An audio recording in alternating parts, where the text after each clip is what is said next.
మేడ్చల్ జిల్లాలో మాజీ మంత్రి మల్లారెడ్డికి గులాబీ పార్టీ కార్పొరేటర్లు వరుస షాకులు ఇస్తున్నారు. పీర్జాదిగూడ మున్సిపల్ కార్పొరేషన్ డిప్యూటీ మేయర్తో పాటు 12 మంది కార్పొరేటర్లు కాంగ్రెస్ పార్టీలో చేరారు. దీంతో కాంగ్రెస్ ఖాతాలోకి మరో మున్సిపల్ కార్పొరేషన్ చేరింది.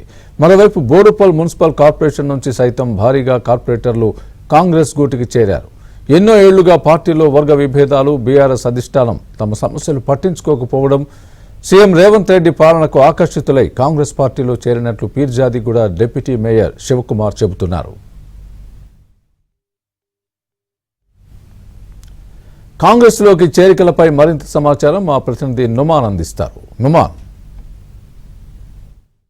మేడ్చల్ జిల్లాలో మాజీ మంత్రి మల్లారెడ్డికి వరుసగా షాక్ ఇస్తున్నారు బీఆర్ఎస్ కార్పొరేటర్లు.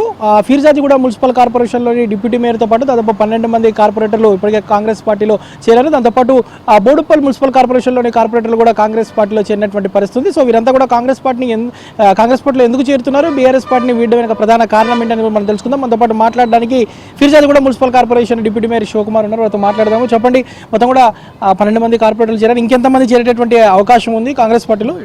ఖచ్చితంగా నాకు తెలిసి వారం 10 రోజుల్లో ఇంకొక 7-8 మంది కార్పొరేటర్లు కూడా బీఆర్ఎస్ని వీడి కాంగ్రెస్ పార్టీలో చేరే అవకాశాలు ఉన్నాయి. ఎందుకంటే వాళ్ళ కాంగ్రెస్ పార్టీ ప్రభుత్వంలో ఉంది కాబట్టి మాకు చాలా సమస్యలు ఉన్నాయి. ఇక్కడ గత 4 సంవత్సరాల నుంచి మనం చూస్తూ ఉంటే మా బీఆర్ఎస్ పార్టీలో టోటల్గా వర్గ విభేదాలు, పోరాటాలు తప్ప ఏ అధిష్టానం కూడా పట్టించుకున్న దాఖలాలు లేవు. కాబట్టి ఇవాళ మేము 4 సంవత్సరాల నుంచి పోరాడి విసుకెక్కి ఇవాళ బీఆర్ఎస్ పార్టీని వీడే పరిస్థితి వచ్చింది.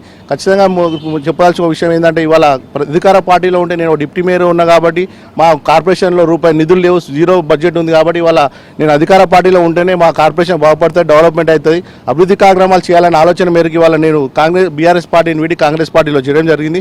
అదేవిధంగా ముఖ్యంగా మా పీర్జాదిగూడ మున్సిపల్ కార్పొరేషన్ విషయానికి వస్తే ఇవాళ ఏదైతే అప్పుడు గతంలో బీఆర్ఎస్ ప్రభుత్వం 100 కోట్ల రూపాయలు ఎస్ఎన్డీపీ నిధులు శాంక్షన్ చేసిందో అందులో చిల్లికావ కూడా గవర్నమెంట్ నుంచి మాకు నిధులు రాలేదు.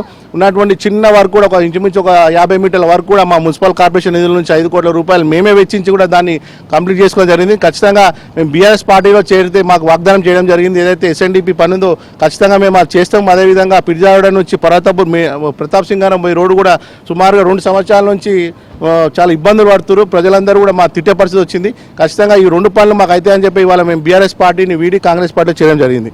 స్థానిక మేయర్తో కూడా మీకు ఎన్నో ఏళ్ళుగా వివాదాలు ఉన్నాయి. సో అది కూడా మీరు గతంలో మరి అధిష్టానం దృష్టికి తీసుకెళ్ళినా కూడా స్పందించలేదా? సుమారుగా మేము ఎప్పుడైతే ఆయన మేయర్గా నేను డిప్యూటీ మేయర్గా అయినాక ఏమో 6 నుంచి కూడా మా ఇద్దరి మధ్యలో అభిప్రాయ భేదాలు, వర్గ పోటాలు జరుగుతూనే ఉన్నాయి. చాలాసార్లు అధిష్టానం దృష్టి కూడా వెళ్ళడం జరిగింది. కానీ అధిష్టానం కూడా మా ఇద్దరి మధ్యలో సయోధ్య కూర్చే దాఖలాలు లేవు.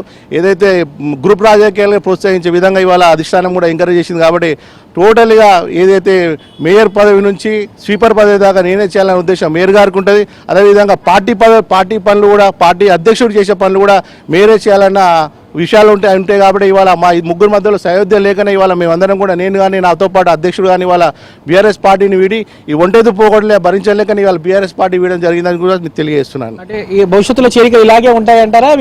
ముఖ్యంగా మీ పీర్జాదిగూడకే కాకుండా పక్కన ఉన్నటువంటి బోడుపల్లి మిగతా కార్పొరేషన్లు కూడా ఇదే విధంగా ఉంటాయి. ఇవాళ తెలంగాణ రాష్ట్రం నంబర్ 1 ఇల్లరా అంటే అవినీతి అక్రమాల్లో నంబర్ 1 అయింది. ఇవాళ మనం చూస్తున్నాం పార్టీ పోయిన తర్వాత ఇంత చిల్లర రాజకీయం చేస్తున్నారు. ఫోన్ ట్యాపింగ్ కూడా ఇవాళ లీడర్ల ఫోన్లు కూడా ట్యాపింగ్ చేసే విధంగా ఇవాళ బీఆర్ఎస్ పార్టీ ప్రవర్తించాలంటే ఇవన్నీ చూసి విసుకెక్కిపోయి సుమారుగా నాతో పాటు 12 మంది కార్పొరేటర్లు కూడా బీఆర్ఎస్ పార్టీ రాజీనామా చేయడం జరిగింది. రేపు నాకు తెలిసి వారం రోజుల్లో కూడా ఖచ్చితంగా బీఆర్ఎస్ పార్టీ అనేది పీర్జాదిగూడలో కనుమరుగైపోతాయని కూడా తెలియజేస్తున్నాను. చెప్పండి. లేదండి, మేము టోటల్గా వచ్చేసరికి పీర్జాదిగూడ ఓల్డ్ విలేజ్ వచ్చేసరికి పెద్ద చెరువు నుంచి ఏదైతే ఎస్ఎన్టీపీ వరకు అయితే శాంక్షన్ చేశారో అది నత్తనడకన మధ్యలోనే ఆగిపోయింది. ఎస్పెషలీ ఇక్కడ నుంచి చెరువు కింది ప్రాంతం ఏదైతే ఉందో 20 కాలనీలకు చాలా ఘోరమైన పరిస్థితి. వర్షాకాలం వస్తే అందరూ కూడా హాయానే ఎదురు చూస్తున్నారు. ఏంటి ఇది 3 ఇయర్స్ బ్యాక్ 110 కోట్లు శాంక్షన్ అయిపోయింది, ఇంతవరకు కూడా పనులు కంప్లీట్ కాలేదు. సో నరసింహారెడ్డి కామాన్ దగ్గర ఆగిపోయింది.